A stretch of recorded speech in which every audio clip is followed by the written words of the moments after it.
Olá para todos, bem-vindos à videoaula número 18 da Employment Consultoria sobre a ISO 9001-2015, capítulo 8, Operação, item 8.5, Produção e Provisão de Serviço. O programa desta videoaula abrange toda a cláusula 8.5, equivalente a 7.5 da norma na versão 2008. Nesta aula, veremos os subtópicos 851, controle de produção e de provisão de serviço, 852, identificação e rastreabilidade, 853, propriedade pertencente a clientes ou provedores externos, 854, preservação, 855, atividade pós-entrega, 856, controle de mudanças. Temos algumas novidades nesta cláusula 8.5. Não são muitas, mas algumas são relevantes. Vamos então ver cada um dos requisitos. Você que vem acompanhando o nosso curso, não se esqueça, se inscreva no nosso canal e clique nos likes. Apoie o canal, pois essa iniciativa é para você. Vamos então ao subtópico 851, controle de produção e de provisão de serviço. Este item é o equivalente ao 751 da versão 2008. E tem uma novidade. Em sua reestruturação para a versão 2015, foram unificados os itens 751 e 752. Ou seja, o item específico para validação de processos não existe mais como um item isolado. Ele foi anexado, incluído dentro do item 851. Virou um subtópico do 851. Outra novidade é que temos a presença de atividade à prova de falha humana, Pokayoke, Foolproofing, Mistake Proofing, como você queira chamar, como um dos subtópicos para esse requisito, para essa cláusula 851. A organização deve implementar produção e provisão de serviços sob condições controladas. O primeiro comentário a ser feito é que, nesta visão, na visão do 851, assim como na visão do 751 e também do 752, não estamos abordando o processo com o ponto de vista de planejamento do processo, mas com o ponto de vista de ter um processo estruturado para implementação. Então, os requisitos contidos em 851 são requisitos para um processo estruturado e implementado. Um processo que esteja funcionando. Não estamos aqui abordando requisitos para um planejamento de processos. Isso, como nós já vimos, é abordado no requisito 8.1. Há uma certa semelhança entre o que é solicitado em 851 e o que é solicitado em 8.1, embora a forma de redação seja distinta. Condições controladas devem incluir como aplicável a disponibilidade de informação documentada que defina as características de produtos a serem produzidos, dos serviços a serem providos ou das atividades a serem desempenhadas. Então, todo o processo deverá ter documentação sobre o produto ou serviço que o processo produz. Também sobre as atividades a serem desempenhadas. O que é um pouco redundante porque, para produzirmos um produto, temos um processo que é uma sequência de atividades interrelacionadas e sequenciais. E para prestar um serviço, temos um processo que é formado por um conjunto de atividades interrelacionadas e sequenciais.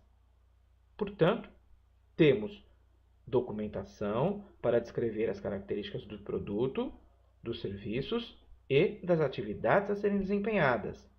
Produto e serviço, especificação de produto, especificação de serviço, especificação numérica, tolerância nominal, especificação atributiva, descrição, padrão visual, padrão de cheiro, padrão de gosto e assim sucessivamente, atributo. Os resultados a serem alcançados, o que se espera daquele processo. em termos de qualidade do produto ou serviço e em termos de meta de eficácia. Ora, notar que temos também a descrição das atividades a serem desempenhadas. Isso se remete à descrição do que fazer no processo, como fazer, instrução de trabalho. A disponibilidade e uso de recursos de monitoramento e medição adequados. Quais os tipos de características que nós vamos controlar no produto, no serviço e quais os parâmetros que nós vamos controlar no processo. Então, temos que ter equipamentos de medição, inspeção e ensaios adequados aos controles que serão realizados para garantir a conformidade dos produtos, serviços e o bom funcionamento, o bom desempenho dos processos através de parâmetros de produção ou de prestação de serviço. A implementação de atividades de monitoramento e medição em estágios apropriados para verificar que critérios para controle de processo ou saídas e critérios de aceitação para produtos e serviços foram atendidos. Primeiro abordando o produto e o serviço, em que etapas do processo, em que operações produtivas do processo iremos monitorar a qualidade do produto, em que etapas do processo de prestação de serviço, em que atividades do processo de prestação de serviço iremos monitorar a qualidade dos serviços que estão sendo produzidos, prestados. Também em quais etapas do processo, em quais operações, em quais atividades do processo iremos monitorar parâmetros de processo que impactam diretamente na qualidade do produto ou serviço que está sendo produzido. Quais serão os critérios utilizados? Critérios de aceitação para produto e serviço, especificações críticas, atributivas e numéricas. Critérios para processos, parâmetros de processo. Um parâmetro operacional de máquina, por exemplo. Certo? Então, temos que planejar todo o sistema de medição daquele processo, o que iremos controlar, aonde iremos controlar e o que iremos controlar. E temos isso disponível para a implementação em 851. Vamos adiante. Antes de darmos sequência a 851, vamos lembrar que uma especificação crítica, seja ela numérica ou atributiva, é uma especificação que impacta diretamente o uso pretendido do produto ou a aplicação pretendida do serviço. O uso de infraestrutura e ambiente adequados para a operação dos processos. Para termos um processo, qualquer processo ocorre dentro de um ambiente de trabalho que tem uma certa infraestrutura. Portanto, essa infraestrutura e o ambiente devem ser adequados ao tipo de produto e serviço que está sendo ali produzido. A designação de pessoas competentes, incluindo qualquer qualificação requerida. Pessoas capacitadas a trabalhar no processo, a prestar o serviço, a trabalhar na operação produtiva. Capacitada, entenda-se que tenha a experiência, a educação, o treinamento necessários a realizar suas atividades com eficácia. A validação e revalidação periódica da capacidade de alcançar resultados planejados dos processos para produção e provisão de serviço, onde não for possível verificar a saída resultante por monitoramento ou medição subsequentes. Esta letra, a letra F, é o antigo 752, que foi um tanto quanto enxugado. Mas no cerne, no conceito geral, continua a mesma coisa. Ou seja, nós vamos validar e revalidar periodicamente processos onde não conseguimos medir, controlar 100% do produto e do serviço produzido por aquele processo. Então, aonde temos condições de produção que conseguimos controlar a qualidade do produto sem ensaio destrutivo, sem consumo, não se aplica a letra F. Aonde temos um processo produtivo, aonde, para controlarmos a qualidade do produto, tenhamos que fazer um ensaio destrutivo ou ainda consumir o produto, se aplica então a letra F. São os chamados, aí para o pessoal da antiga como eu, processos especiais. Bom, para serviço, os intangíveis têm uma peculiaridade, ou seja, os intangíveis você só consegue verificar a qualidade do serviço após sua prestação. Então, se após sua prestação não conseguimos testar a qualidade do serviço a não ser consumindo o serviço, temos então que aplicar a letra F. Se trata de um processo especial. Para aqueles serviços que são tangibilizados, por exemplo, um serviço de manutenção, por exemplo, um serviço de pintura, tratamento superficial, tratamento térmico, serviços de montagem e assim sucessivamente, ou seja, um serviço que é aplicado sobre um objeto físico e que é tangibilizado nesse objeto, se nós conseguirmos fazer as medições de qualidade do serviço, não se aplica a letra F. Agora, se nós, para fazer o controle de qualidade do serviço, tenhamos que fazer um ensaio destrutivo ou consumir o produto, então se aplica a letra F. Nesses casos, validaremos o processo. O que é a validação do processo? É a comprovação e corroboração de que ele é capaz de produzir o produto ou prestar o serviço com a capabilidade, ou seja, a capacidade produtiva requerida de forma a produzir conformidade. Ok? E vamos revalidar periodicamente, retendo a informação documentada de qual o método, quais os registros e o que é feito para validar, revalidar, o que é abordado, o que é incluído na atividade de validação e revalidação e os registros subsequentes dos resultados encontrados. Letra G, a implementação de ações para prevenir o erro humano. Ações para prevenir erro humano, todos conhecem como Pokayoke, Pokayokai, Mistake Proofing, Full Proofing, a prova de erros, e alguns até chamam de mata-burro, tá certo? Mas são recursos produtivos que são adaptados para impedir o erro humano. Para quem nunca viu ou ouviu falar nisso, é muito fácil você achar um aí perto de você. Basta que você abra uma gaveta. Se ela tiver uma trava para não sair totalmente, é um mistake proofing. Encaixar um pendrive. Se você não consegue encaixar o pendrive fora da posição correta, é porque o projeto de encaixe do pendrive é um mistake proofing. O formato de um CD, que não permite que ele seja tocado de forma errada. Né? E assim sucessivamente. A luz que brilha, a tomada, ali, o interruptor que brilha quando está no escuro. Então, a nossa vida é cheia de mecanismos à prova de erro. É claro que, neste caso, estamos falando especificamente de mecanismo à prova de erro aplicado ao processo produtivo, ao processo de prestação de serviço.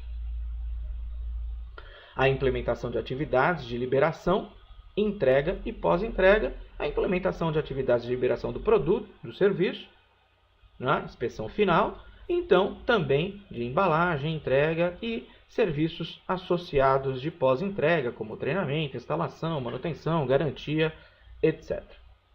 Terminamos o 851. Então, quais são as novidades aí no 851? A internalização dentro do 851 do subtópico letra F, que era o equivalente ao 752, o item que era de validação dos processos. Então, a validação do processo continua existindo, só que ela está na letra F aí desse tópico, né, desse requisito 851. Ora, também temos na letra G outra novidade, que é a necessidade de implementarmos atividades à prova de erro no processo produtivo ou no processo de prestação de serviço.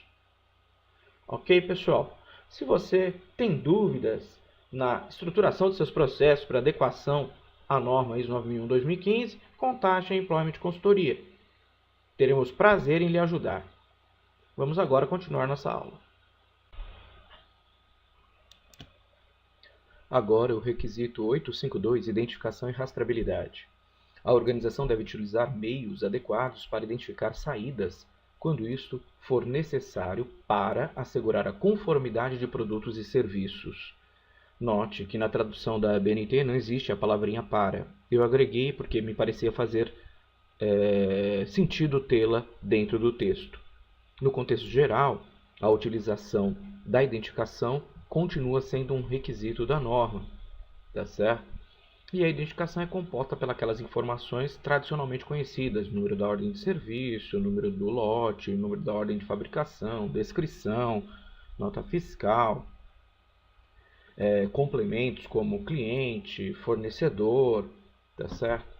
Etapa produtiva, número da operação, número da operação de serviço, local. Então, são informações complementares. Também a identificação continua podendo ser feita através de rótulos, etiquetas, né?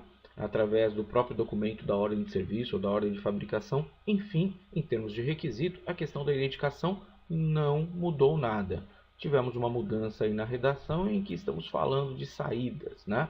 Mas, no geral, isso continua a mesma coisa. Segundo parágrafo, a organização deve identificar a situação das saídas com relação aos requisitos de monitoramento e medição ao longo da produção e provisão de serviço. Esse parágrafo, como na versão anterior, se refere à situação de inspeção e ensaios, da situação de controle de qualidade do produto ou serviço. Devemos lembrar, existem dois tipos de situação de controle: aprovado ou reprovado. Aprovado significa que está em conformidade aos requisitos especificados. Reprovado significa que está não conforme aos requisitos especificados. Não existe situação de inspeção e ensaio ou situação de controle aguardando a inspeção, simplesmente porque o controle ainda não foi realizado. Também aí, embora tenha ocorrido uma pequena mudança em relação à redação, o requisito continua o mesmo e a forma de identificar a situação de inspeção, tanto aprovado quanto reprovado, continua a mesma, ou seja, aquilo que você já usava pode continuar utilizando. Então, né, marcar lá o A de aprovado na etiqueta, no rótulo, colocar bolinha verde, carimbar aprovado, né, ou colocar em frente a uma placa: todos os produtos aqui estão aprovados, enfim, numa área de produtos aprovados, da forma que você quiser, assim como também a situação reprovado pode continuar sendo identificado da mesma forma que você fazia antes, ok? Vamos ao terceiro e último parágrafo. A organização deve controlar a identificação única das saídas quando a rastreabilidade for um requisito e deve reter a informação documentada necessária para possibilitar rastreabilidade. Também é uma pequena mudança de redação, mas o requisito continua o mesmo, né? Então, quando você tiver como requisito a rastreabilidade, você irá estabelecer, né, uma metodologia interna para conseguir fazer a rastreabilidade. O tamanho, né, o quanto você vai rastrear, ou seja, da onde você vai iniciar a recuperação de informação e até onde você vai conseguir recuperar a informação sobre o seu produto ou serviço, depende de você em primeira instância. Em segunda instância, depende aí do seu cliente. Em terceira instância, depende de requisitos legais ou estatutários que possam existir e que definam a necessidade de rastreabilidade e o tamanho da rastreabilidade. Então, a rastreabilidade pode ser muito pequena, apenas, por exemplo, né, do seu cliente para a sua empresa, passando por informações como qual o produto, estava aprovado ou reprovado, número da nota fiscal, número do lote, quantidade, etc. E pode ser muito maior que isso, indo até a fonte da origem da matéria-prima. É claro, isso vai depender da existência de requisito legal, requisito de cliente ou ainda da sua necessidade. É isso aí, pessoal. Esse elemento, como um todo, o 852, antigo 753, não mudou muita coisa, tá certo? Apenas no formato de redação, o conteúdo do requisito é o mesmo. Requisito 853, propriedade pertencente a clientes ou provedores externos. Então, o que tem aí de grande novidade? A inclusão dos provedores externos. Então, você pode ter uma propriedade de um provedor externo, ou seja, um item, algo que pertence a um fornecedor seu ou a um prestador de serviço. E você deverá cuidar desse algo, assim como cuida desse algo dessa propriedade do seu cliente, ok? Então, aquilo que era apenas aplicável a propriedades pertencentes a clientes, também é estendido agora, na versão 2015, para propriedades pertencentes a fornecedores e a prestadores de serviços, ou na linguagem normativa nova, provedores externos. Essa é a grande mudança, tá certo? Ok? Algumas pessoas podem ficar um pouco irritadas com essa mudança, porque você vai ter que implantar o cuidado aí da propriedade desse provedor externo, mas na verdade o que a norma pede para você fazer não é nada demais. O foco aqui é que se garanta, né, a preservação e é claro que se garanta que essa propriedade, seja de um provedor, seja de um cliente, seja utilizada, aplicada apenas para o fim inicialmente previsto e não haja desvios, perdas, danos, né, ou ainda utilização fora do fim previsto com prejuízo para aquele que é o dono da propriedade. Tá? Então esse é o cerne geral do elemento, aí o sentido geral do elemento 853. Ok? Antigo 754. Vamos ver aí como ficou a redação desse elemento e os seus requisitos. A organização deve tomar cuidado com a propriedade pertencente a clientes ou provedores externos, quando estiver sob o controle da organização ou sendo usada pela organização. Então, o que é esse cuidado? O que ela deve fazer? Né? O primeiro, ao receber essa propriedade de um cliente ou de um provedor externo, ela deve fazer uma verificação. Essa verificação se assemelha a uma inspeção de recebimento, mas não necessariamente é isso. A verificação tem muito mais o foco de ver o estado dessa propriedade. Então, funcionamento, preservação, danos que possam existir, em caso de matéria-prima, de insumos, a conformidade. Qual o intuito? O intuito é que se proteja de estar recebendo um item com dano, um item que não possa ser utilizado. E há o risco, é claro, de, uma vez que você aceite um item pertencente a um fornecedor, a um cliente, que está com dano e você não percebeu, depois que a responsabilidade desse dano venha ser sua. Então a verificação também é uma proteção para você. Uma vez que você verificou, identificou alguma coisa que não é normal, né, como uma não conformidade, um dano, uma falha de funcionamento, falta de calibração, falta de uma peça, etc., você deverá, ou um desvio de informação, né, você deverá notificar aquele que é dono, ao qual essa propriedade pertence, seja ele um fornecedor ou um cliente, e definir o que vai ser feito, então, em relação a esse desvio. Identificação. Identificação. Toda propriedade pertencente a cliente ou provedor externo deve ser identificada. Aí entram as informações tradicionais de identificação, que é quantidade, certo? Data, nota fiscal, descrição, né? Lá no que é, ok? Mas também entra a questão da informação de a quem pertence este item que está sendo identificado, ok? Isso você pode fazer com o uso de placas, rótulos, etiquetas, né? Cadastro, enfim, sistema de cores, da forma que você quiser, contanto que seja garantida essa identificação e que ela seja facilmente denotada, né? Proteger, salvaguardar. Você deve guardar e proteger essa propriedade do seu cliente ou provedor externo contra qualquer dano, uso inadvertido, não previsto, tá certo? Incorporação em produtos e serviços para os quais ela não foi prevista. Qual é o uso que deve ser dado? O uso previsto em contrato. Então, a gente deve utilizar a propriedade do cliente ou a propriedade de um provedor externo apenas para a destinação prevista em contrato. Isso também é importante porque não só garante que a propriedade de um terceiro, seja ele um cliente ou um provedor externo, seja aplicada e mantida de acordo com o que foi inicialmente previsto, mas também te protege em custos de indenizações, custos de perdas, custo de reposição, custo de manutenção, etc. Aliás, fique esperto. Se você vai receber como propriedade do cliente ou de um provedor externo máquinas, ferramentas, né, auxílios de produção, auxílios de montagem, equipamentos de medição, inspeção e ensaios, fique atento à questão de funcionamento, a questão de quem fará a manutenção corretiva, a questão de quem fará a manutenção preventiva, quem vai arcar com esses custos, a questão de quem executará calibrações, Quem vai arcar com esses custos? Por quê? Isso pode inviabilizar a produção e o negócio de um item. Tá? É muito tradicional em algumas indústrias que, né, o cliente repasse ao fornecedor ferramentas com defeitos. E uma vez assinado o contrato de fornecimento, como a multa, por exemplo, de parada de uma linha automotiva é muito alta, o fornecedor se vê obrigado a fazer uma reforma de uma ferramenta que o cliente já enviou para ele com defeito. E isso não está previsto em contrato, portanto, o fornecedor acaba amargando prejuízo. Tá?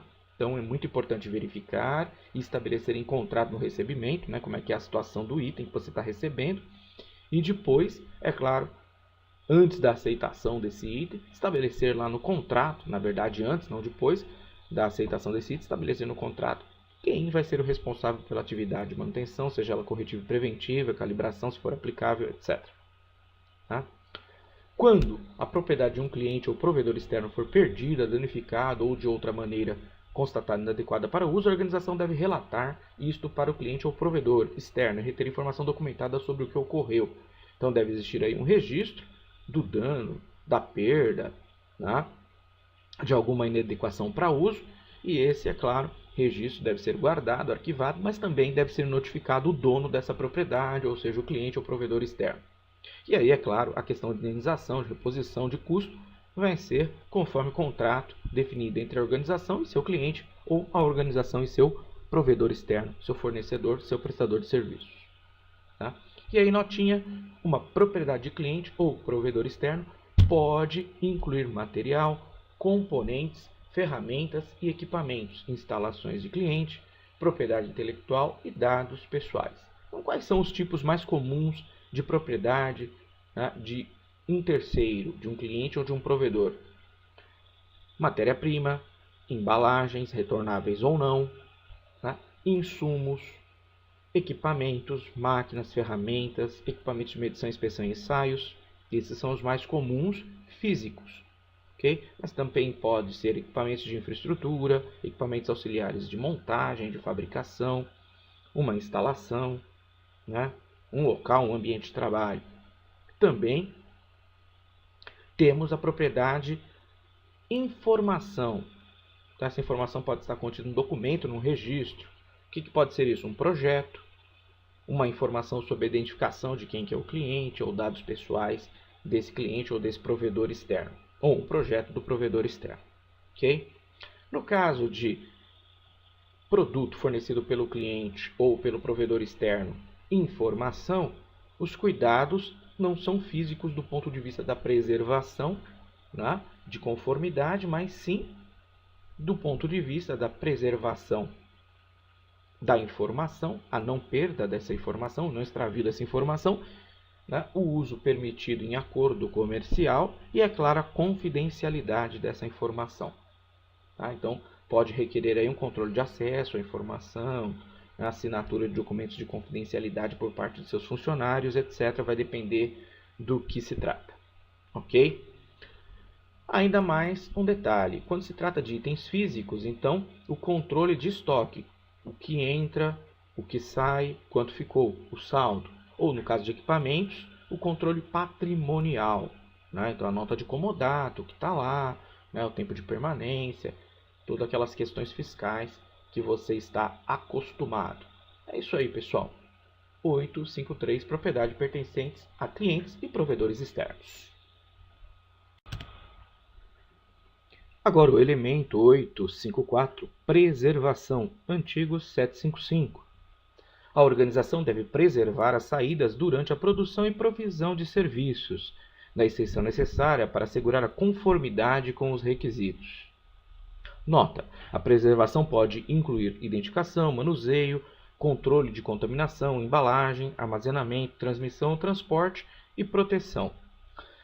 Desde que eu comecei a trabalhar com gestão da qualidade, garantia da qualidade, controle de qualidade, este requisito é um requisito que foi encolhendo, né? Inicialmente, na versão 9.4, ele tinha aí mais de uma página. Agora, ele tem apenas 3 linhas. Mas o intuito geral, apesar de todo esse encolhimento, né, do tamanho do requisito ter sido aí bem diminuído, continua o mesmo. Ou seja, a organização deve estabelecer métodos, recursos, pessoal, né, formas de controle, para garantir que seu produto seja preservado, sua saída seja preservada. É claro, esse item se aplica a itens físicos, então matéria-prima, produto em processo, tá certo? Produto acabado. Tá? Quais são os requisitos dessa atividade de preservação? Então, uma embalagem adequada, um local adequado, instalações adequadas, um ambiente adequado, tá certo? Método de manuseio adequado, métodos de gestão, por exemplo, primeiro que entra, primeiro que sai, primeiro que vence, primeiro que sai, auditoria de preservação, refrigeração, enfim, vai depender do que é seu produto. Também você deve estar atento aí para a existência de requisitos legais, estatutários e regulamentares aplicáveis à preservação do seu tipo de produto e também para a existência de requisitos de cliente. Ambos você deverá atender de acordo com a sua metodologia, de acordo com a sua seara de produção, com a sua seara de negócio. Legal? Se necessário, vai elaborar instruções de trabalho, procedimentos, ter softwares de controle, enfim, todos os recursos necessários à preservação. O foco é manter a conformidade do seu produto, da sua matéria-prima, do seu produto semi-acabado, do produto intermediário ou do produto final. Tá? Ok? Vamos adiante. 855 atividades pós-entrega. Esse elemento agrega todos os requisitos normativos para prestação de serviços pós-entrega, serviços associados ao seu produto e ao seu serviço principal. Então, esse serviço associado ele não é comercializado diretamente, mas ele vai junto com o seu produto, ele vai junto, vamos dizer assim, com o seu serviço e ele complementa o seu produto e o seu serviço, mas não é o serviço principal. Às vezes, a existência de um serviço pós-entrega é definido por legislação, né, e você tem uma obrigação legal de cumprir, às vezes é um requisito do cliente, às vezes é uma prática de mercado ou uma prática sua, um diferencial seu, mas ele provavelmente existe aí na sua organização, por menor que seja, nem que for o tratamento de conformidade de um produto não conforme ou de um serviço não conforme entregue ao cliente. Tá? Mas pode ser bem mais sofisticado que isso. Agregamos ainda em pós-entrega atividades pós-venda, como uma identificação que o cliente quer que você utilize, um local de entrega, um horário de entrega adequado, né, especificado, uma doca, né, e assim por diante. Vamos ver o que este elemento traz em sua redação. A organização deve atender aos requisitos para as atividades pós-entrega associadas com produtos e serviços. Então, você vai determinar quais são os requisitos aplicáveis de pós-entrega para o seu produto principal, para o seu serviço principal. Na determinação da extensão das atividades de pós-entrega requeridas, a organização deve considerar requisitos estatutários regulamentares, então qualquer legislação, estatuto, regulamento, norma técnica, portaria, aplicável ao seu tipo de produto, aplicável ao seu tipo de serviço, que define a prática, a implementação e entrega de um serviço pós-entrega de um serviço associado. Não esquecer, nesta linha também entram aí requisitos ambientais, como de retrologística, recuperação e descarte final de produtos, descarte adequado, disposição final, reciclagem, descarte em aterro sanitário adequado ou reutilização. Okay? Bem como orientações ao cliente para isso. A consequência, ou melhor dizendo, as consequências indesejáveis potenciais associadas com produtos e serviços. Quando seu produto falha, quando seu serviço falha, está não conforme, como você trata essa situação. Então, como realiza um recall, como trata a não conformidade, se tem assistência técnico, se não tem, qual a sua estrutura, quais os recursos que você tem para lidar com essa situação, qual a metodologia e como você lida com essa situação, para garantir o atendimento ao cliente.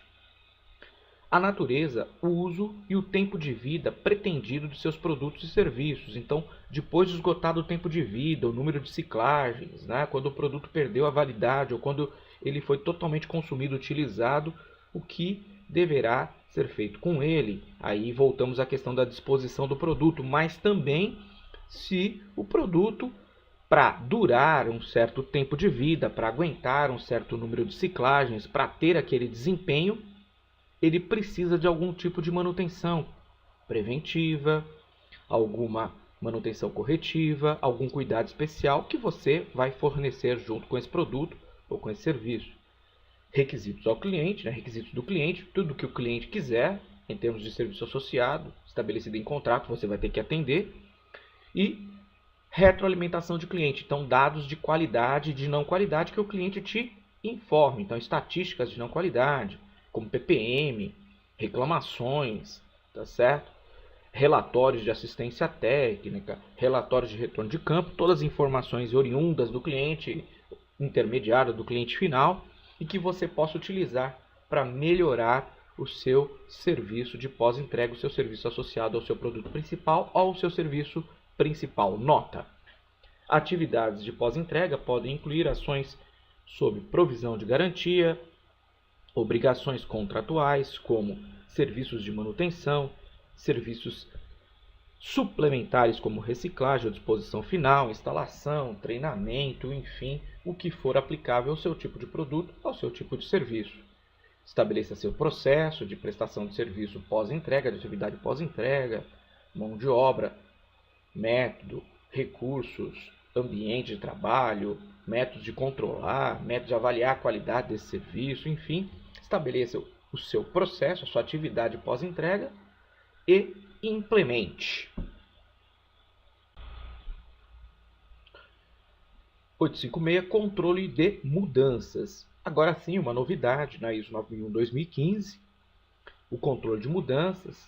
É claro que o controle da prática de implementação de alterações de processo, de mudanças em processo, já existia na ISO 9001-2008 e existe em outras normas de gestão da qualidade, como a ISO-TS.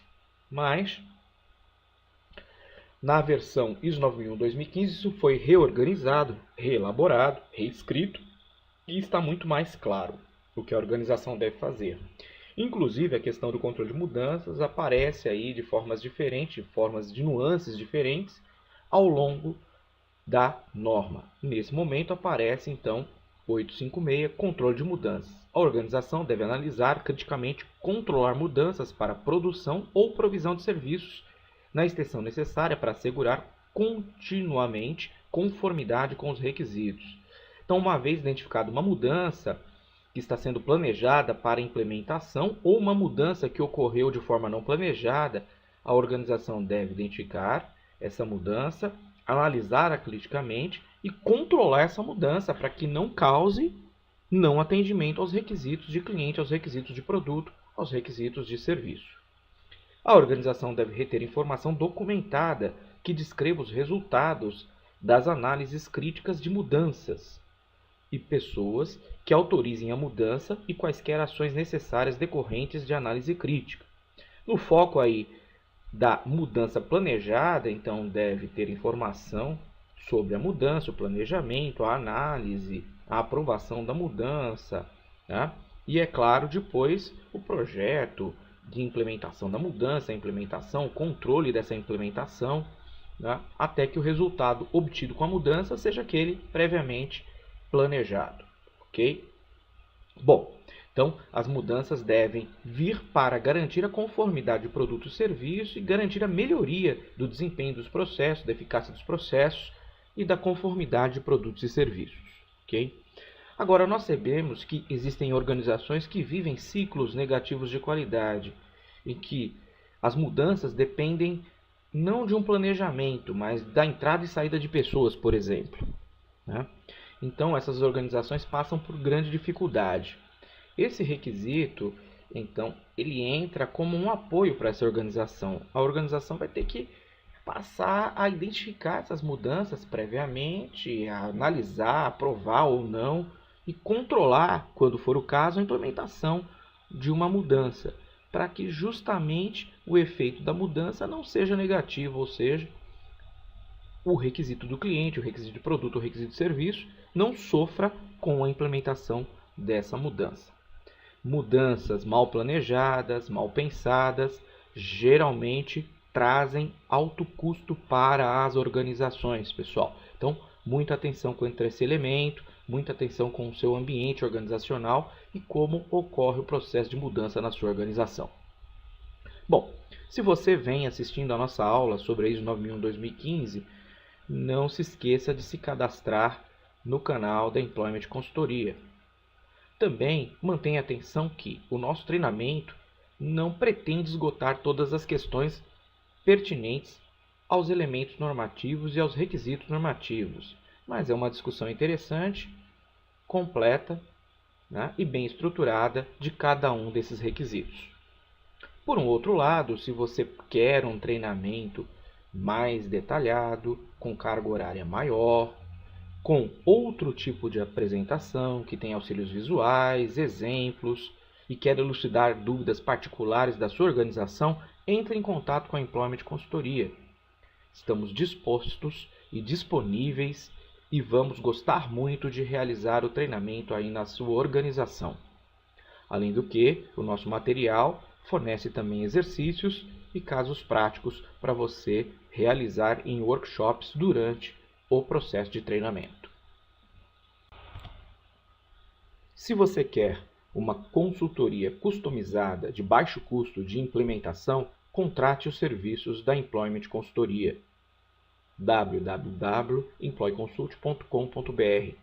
Nós implantamos seu sistema de gestão de forma prática, rápida e simplificada. Fuja de elefantes brancos, fuja de documentação pré-elaborada, que é implantada indiscriminadamente em qualquer tipo de empresa. Tenha uma documentação e um sistema customizado para a sua organização e que seja implementado para alcançar resultados. Faça a sua implantação conosco. Entre em contato. Nosso celular é 99621 4517 DDD 11 São Paulo.